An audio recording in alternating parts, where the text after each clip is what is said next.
नमस्कार, मी अक्षरा पाटील आणि पुस्तक वाचन या यूट्यूब चॅनलमध्ये आपणा सर्वांचं खूप मनापासून स्वागत. मित्रांनो, रंगराव बापू पाटील यांच्या इस्कूट या कथेचं आपण वाचन करणार आहोत. कथा ऐकून तुम्हाला ही खूप मज्जा येईल आणि कथेच्या शेवटी तुम्ही सुद्धा डोक्यावर नक्की हात माराल अशी ही कथा आहे. तत्पूर्वी चॅनलवर पहिल्यांदाच असाल किंवा चॅनल यापूर्वी सबस्क्राईब करायचं राहून केलं असेल तर चॅनलला आधी सबस्क्राईब करा आणि पुस्तक वाचन कसं वाटलं, कथा कशी वाटली ते कमेंट बॉक्समध्ये जरूर कळवा. इस्कूट. गाडीला कोशी खोंड होती.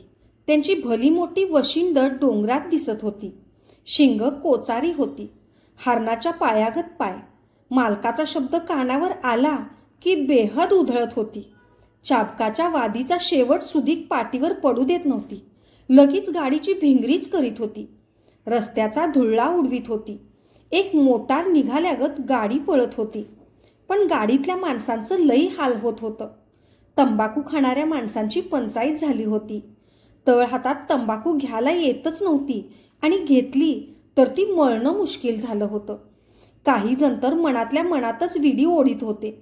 अशा भन्नाट धावणाऱ्या गाडीत पान खाणाऱ्यांना सुपारी कातरणं कठीण झालं होतं. आता पाहुण्यांच्या घरातच पान तंबाखूची तलब भागवायची म्हणून गपगुमान बसले होते. गाडी मात्र सुसाट निघाली होती.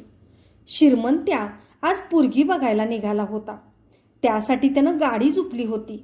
नवरदेव बी त्योच आणि गाडीवान बी त्योच. गाडीत त्याच्या भावकीतली माणसं होती. पांढऱ्याधोट कापडाचे गुरुजी होते. काळ्याभोर मिशांचे अण्णा, कतई फेट्याचे दत्तू आबा आणि इशीतलं एक पोरग असे सर्वजण मिळून श्रीमंत्याला पोरगी बघायला निघाले होते. अरे श्रीमंत्या, का हो आबा, आमचं का रे हादबुद करायला लागलायस? काय झालं? नवरी काय कुठं पळून जात्या होय? नाही मग बैलच तिकडं पळत निघाले ती. मजी हे ठरवायचं म्हण. बघूया की. ठरीव बाबा. लय पुरी बघितल्यास. देव तांदूळ घेऊन उभा असल्यावर ठरल की. आम्हीच आता तांदूळ घेऊन उभं राहणार बघ. या कामासाठी लई आंबिवलंच ते आम्हाला. असली कसली बायको हुडकतोयास कुणास ठाऊ. सगळं गाव लेका चेष्टा करायला लागलंय. आज याद्या करूनच याचं बघ. आधी पोरगी तर बघूया की अण्णा. पोरगी आता नामिनलच बघायची बघ. आणि टाकूया गड्या ठरवून हे. लय बी चापचीत बसणं बरं नाही. बघूया की. असं शिरमा म्हणाला आणि मंदपणे चालणाऱ्या बैलांच्या शेपटाला त्यानं हात घातला. खोंड झेपला लागली तशी माणसांची पाठवानं बाकड्यावर आदळून ढिली होऊ लागली. आगा आय ग, आगा बाबा मेलो गा, असे उद्गार गाडीत बसलेल्या माणसांच्या तोंडून निघत होते. लाह्या उडाल्यागत माणसं टनाटन उडत होती. गाडी गावात शिरली. सकाळची 10 वाजायचं टिपाण झालं होतं. येलुरातली माणसं शेरडं गुरं घेऊन रानाकडं निघाली होती. गाडी बघून थोराड अंगाचं एक पोरगं पुढं आलं. कोण गावचं पाहुणं? त्यानं सवाल केला. का रे बाबा, तुझ्या का पोटात दुखायला लागलंय? बर, आम्हाला बोगरांचं घर दावतोस? पोरगं जरा घुटमळलं आणि मग गाडी पुढं चालत राहिलं. मागं वळून म्हणालं, या माझ्या मागनं नीट घोळ. काय घोळ करू नका र माझ्या बाबा, नीट वाटता क्यू. गुरुजींनी पोराला इशारा केला. वाटनं त्या पोराला कुणीतरी विचारलं, काय रे ईश्वास? आमच्या अक्काला बघायला आली ती. त्याच गाडीतल्या माणसांनी ऐकलं आणि हे पोरगं आपलीच वाट बघत इथं बसलं होतं हे त्यांनी ओळखलं. काही वेळातच पोरगं एका छपरापुढं जाऊन उभं राहिलं. तशी गाडीतली माणसं बावरली. काय रे बाळा? हेच की आमचं घर, उतरा खाली. गाडीतली माणसं त्या छप्परवजा घराकडं आ वासून पाहतच राहिली. शिरमाही बैलांचे कासरे ओढून धरून आश्चर्यानं पाहू लागला. तो तर गाडी तशीच मागं पळविण्याच्या बेतात होता. पण गुरुजींचा चेहरा आणि अण्णांच्या मिशा आणि दत्तू आबाचा भला मोठा फेटा बघून तो गप्पच बसला. त्यानं एक आवंडा गिळला आणि बैलाचं कासरं बाकाडाला गुदपळून तो मग हळूच खाली उतरला. त्या घराबाहेर एक केळीचं झाड होतं. तिथं एक भला मोठा दगड होता. बैलांना पाणी दाखवायला असते तसली एक पत्र्याची चेपकी काठमोडकी बादली ठेवली होती. अनेक ठिकाणी पोचे आलेला जर्मनी तांब्या त्या बादलीत होता. छपरातील माणसं रामराम घालीत बाहेर आली. तो रामराम रामराम आवाज ऐकून केळीच्या सावलीतनं मरगळून पडलेलं कुत्रं उठून भुंकायलाच लागलं. हाड ये हाड हाड. कुणीतरी खचून ओरडलं. कुत्रं लांब पळून गेलं. या, पाहुण्यांचं स्वागत झालं. आलो, गुरुजी म्हणाले. मघाचं वाट दाखवीत आलेलं पोरगं घरातच इकडनं तिकडं लुडबुड करीत होतं. त्याला गुरुजींनी विचारलं, काय बाळ, तू काय शिकतोस? BAच्या शेवटच्या वर्षाला आहे. पोरानं छाती काढली. छान छान. तेवढ्यात बाहेर कुठंतरी गेलेला मुलीचा वडील तिथं आला. त्यानं सर्वांना रामराम घातला. पाहुण्यांना पाणी प्यायला 2-3 तांबे आणून ठेवलं. ते गार पाणी प्यायल्यावर जरा बरं वाटलं. रामराम. आणखी कोणतरी बाहेरून आला. आयला, चहा पाण्याचं बघता का रामरामच सारखं घालताय? दत्तू आबा कुणाच्या तरी कानात हळूच कुजबुजला. अरे, सरबत झालं का रे ईश्वास? मुलीच्या बापानं आत पाहत विचारलं. झाला झाला. आतून ते कॉलेजला असलेलं पोरगं बोललं. मग आणा की. उन्हाचा रग झालाय, जरा थंड होऊ द्या की पाहुण्यासनी. सरबत आलं. सर्वांनी घेतलं. इतक्यात श्रीमंताला आपल्या बैलांची आठवण झाली. तो सटक्यानं उठला. का रे श्रीमंत्या? गुरुजी म्हणाले. बैलासनी वैरण पाणी बघतो की. ती सगळी व्यवस्था केली या. मुलीकडला एक माणूस बोलला. केली या? होय, हे बघा की. असं म्हणून त्या माणसानं आपल्या शर्टाचा मागचा पंखा हातात धरून पुढं केला. शर्ट फाटून वीतभर धांदोटी लोंबत होती आणि पाहुणा त्या धांदोटीकडं आणि श्रीमंत्याकडं आळीपाळीनं पाहत होता. श्रीमंताला काही कळेना तसं त्यानं विचारलं, मजी योक मार्का हाय वाटतं? होय होय, तुम्हाला सांगायचं राहिलंच. आता राहू द्या. दुसरीकडं कुठं लागलं काय? नाही, पाठीवर जरा काकुरा निघालाय. हसावं का रडावं ते कळेना. पण तेवढ्यात मुलीचा वडील सर्वांना म्हणाला, आवरा, बोलत बसू नका. बरं, एक ताट आणा. गुरुजी म्हणालं. पोरीच्या बानं कुणाला तरी ताट आणायला सांगितलं. ताट आलं. त्यात गुरुजींनी तांदूळ, पान सुपारी आणि खण ठेवला आणि गुरुजी खुळ्यासारखे सर्वांकडे पाहतच राहिले. ते नवरीच्या वडिलांनी पाहिलं. येताना नारळ आणायचा विसरला होता. काय हो, तुमचा तो पोरगा कुठं आहे? तिथंच पाठीमागं उभं असलेलं पोरगं पुढं झालं. गुरुजींनी आपल्या शर्टच्या खिशातून एक 5ची नोट काढली. पोराकडं केली आणि पोरगं लाजलं. अरे तुला नव्हं, काम कर एक, पळ. काय? एक श्रीफळ आण, जा. पोरगं बुचकळ्यात पडलं. जा, पळ लवकर. पोरगं बाहेर सुटलं आणि मग माणसं पावसा पाण्याच्या शेतीभातीच्या गप्पा मारू लागल्या. श्रीमंती त्यात मोजकाच भाग घेत होता. तो आल्यापासून जरा नरमला होता. त्यानं येताना एक चूक केली होती. कोवळ्या पण गोऱ्यापान पोरालाही मुलगी पाहायला घेऊन आला होता आणि माणसं सगळी त्यालाच नवरा मुलगा समजू लागली होती. त्यालाच रामराम घालीत होती. त्यालाच अगोदर सरबत देत होती. त्यालाच टेकायला तक्क्या दिला होता आणि श्रीमंताला गाडीवान समजत होती. त्यामुळं त्याला आता चुकल्यासारखं वाटत होतं. असं असलं तरी त्याला मुलगी पाहण्याची भलतीच घाई झाली होती. आजपर्यंत त्यानं खूप मुली पाहिल्या होत्या. गेली बरीच वर्ष तो मुली पाहत होता. जाईल तिथं काहीतरी शंका काढीत होता. कुठं मुलगी काळी आहे म्हणून नाकारत होता, तर कुठं उंचीला कमी आहे म्हणून नको म्हणत होता. कुठं जास्त शिकली आहे म्हणून नापसंत करीत होता, तर कुठं कमीतली आहे म्हणून झिडकारत होता. त्याला मुलगी A1 पाहिजे होती. पण A1 म्हणजे काय हेच त्याला माहिती नव्हतं.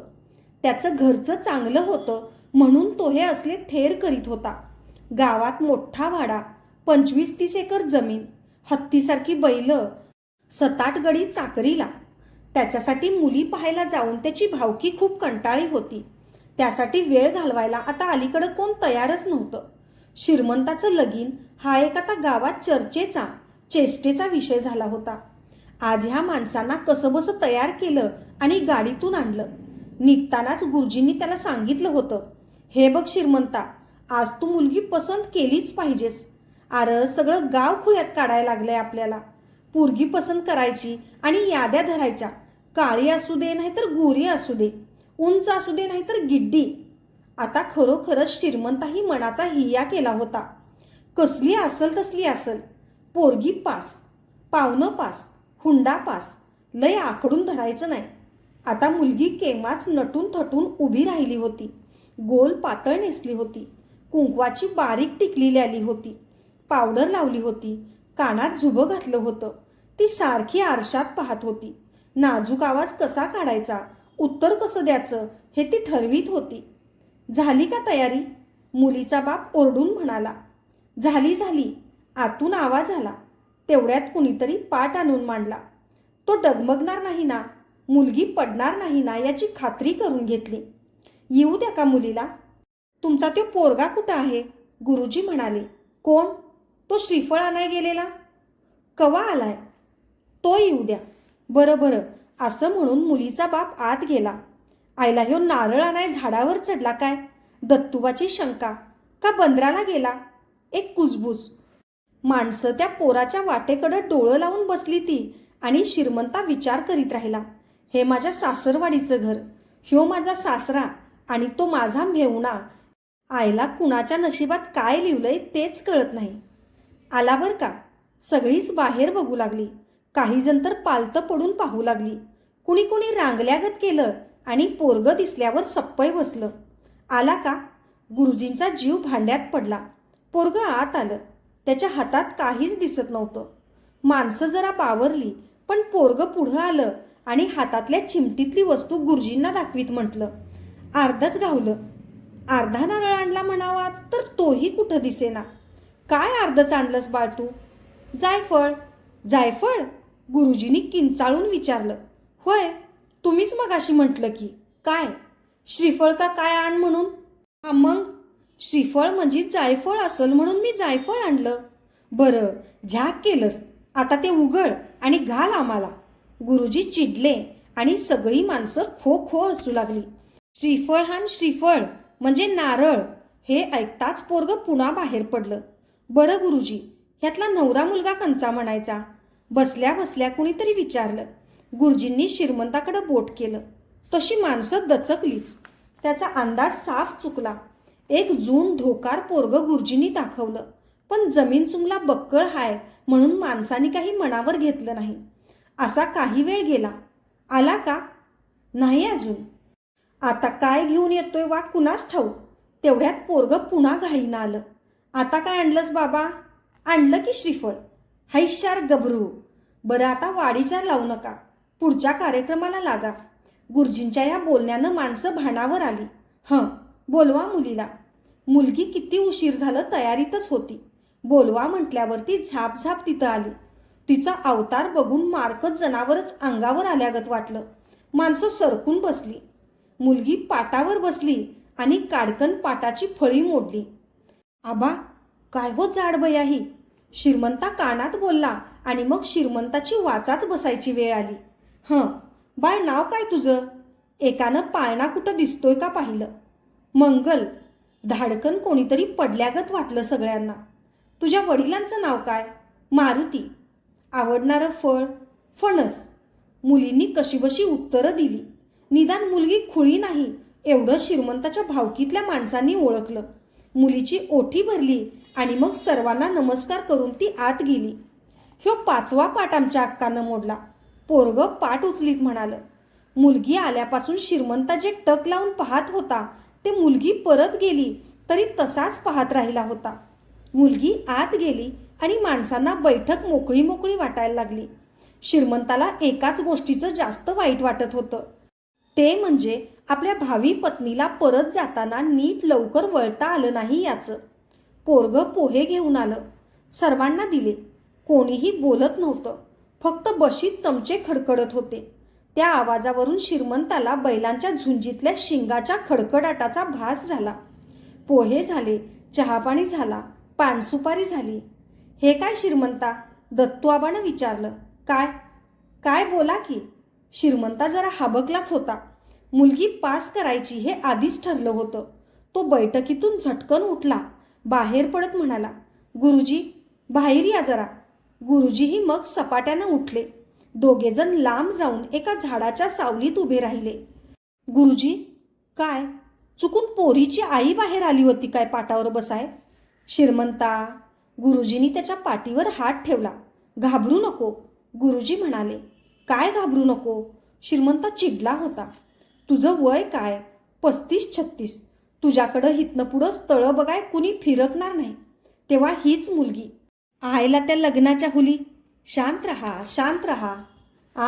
कशाचं शांत रहा? काय म्हणतोस मग? गुरुजी, त्याचे डोळे डबडबले. स्पष्ट सांग. लई जाड हो, डोळं झाकून पसंत करायची. पण तिचं डोळं बी लई मोठं आहे ती. असू देत असू देत. आणि तिचा तो आवाज भिताड पडल्यागत वाटलं मला मगाशी. तुझा वाडा भक्कम आहे, एकही भिंत पडणार नाही. मग दत्तू आबा तिथं आले, अण्णा आले, गाडीतून आलेली सगळीच माणसं तिथं आली. काय श्रीमंता, पोरगी पसंत? पसंत, गुरुजींनीच सांगितलं. आणि त्यांनी श्रीमंताकडे पाहिलं. होय, पसंत. श्रीमंता रडल्यागत बोलला. आता पैशाकडे बी लय वड करू नका, जमवायचं बघूया. लई दिवस गडी बिन लग्नाचा राहिलाय. चला बैठकीतच बसूया, तिथंच बोलूया, असं गुरुजींनी म्हटलं. आणि सगळं लटांबर पुन्हा बैठकीत जाऊन बसलं. मुलगी पसंत? पसंत. मग बोला बघू. बोलूया की. चर्चा सुरू झाली. तासाभरातच सगळं ठरलं. लग्न एकदाचं ठरलं. याद्या झाल्या, सह्या झाल्या, कुमकुम तिलक लावला. साखरपुड्याची तारीख ठरली. त्याच दिवशी कापड्याची तारीख ठरवायची आणि कपडे काढायची त्या दिवशी लग्नाची तिथी ठरवायची. पुन्हा एकदा चहा झाला. माणसांनी आनंदात पानसुपारी खाल्ली. सगळी उठली, निघाली. श्रीमंता बाहेर अंगणात उभा राहिला. घरातून बायका बाहेर डोकावत होत्या. चौकटीत बायकांचा घोळका उभा होता. मुलीची आई ही चौकटीत उभी होती. तिनं जवळ उभ्या राहिलेल्या आपल्या नवऱ्याला हळूच विचारलं, ह्यातला नवरा मुलगा कंचा म्हणायचा? श्रीमंतानं आता खांद्यावर चाबूक टाकला होता. तंबाखूची चिमट काढण्यासाठी बटव्यात हात घातला होता. ते बघत्यो. पुरीच्या वडिलानं श्रीमंताकडं बोट करून हळूच सांगितलं. आणि पुरीची आई एकटक पाहतच राहिली. असं तिनं काही वेळ त्या नवऱ्या मुलग्याला पाहिलं आणि ती धाडकन चौकटीतच फिट येऊन पडली. पुरीचा बा धावला. पोरगी तिथं धावली. आयाबाया खाली बसल्या. काय झालं? काय झालं? चक्कर आली काय? फिट आली? कांदा आणा, पांढरा कांदा आणा. सगळा दंगा उसळला. पाहुणं दुचित होऊन पाहत होतं. कुणालाच काही कळेना. थोड्या वेळानं ती शुद्धीवर आली. पाहुणेही जरा जवळ आले होते. तिनं डोळे उघडले.